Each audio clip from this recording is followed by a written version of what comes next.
On to Decision 2014. The race for governor is turning into a battle for every last vote. Charles Benson spent the day on the campaign trail with Governor Walker. Charles. And right now the polls suggest this race could be determined by less than 1 or 2 percentage points. If that happens, this will be the closest governor's race in 50 years.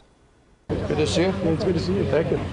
If Governor Scott Walker is looking for a comfort zone, he seems to find it on the campaign trail. Thank you so much. You're doing a great job. But these days, the polls suggest this race is too close for comfort. You're the only governor to ever survive a recall.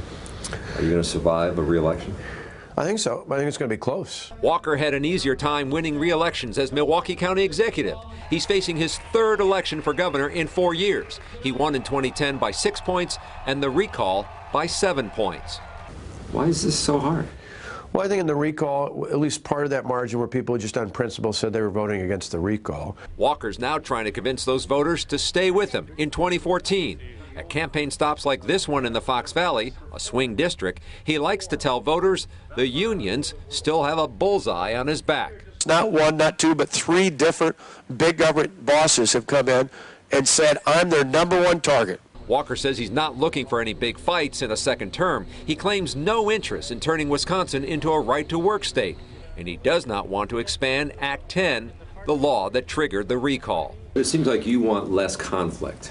Yeah, there's no doubt about it. Does that mean there was too much on your behalf? Well, in the end, there's sometimes you just got to do the things you got to do, and if you want the state to head in the right direction, sometimes you got to make some tough choices. Walker also made some big promises. He often admits he didn't reach the goal of creating 250,000 jobs in 4 years, but he also points out the state was in rough shape when he was elected. After years of losing 133,000 jobs and 27,000 businesses, we've gained about 25,000 new businesses back, and we've added over 110,000 new jobs. Now, we made a lot of promises. We've hit almost all of them, but we're not done yet. There you go. Walker stopped by a sailing manufacturer in Pewaukee to make a case to stay the course.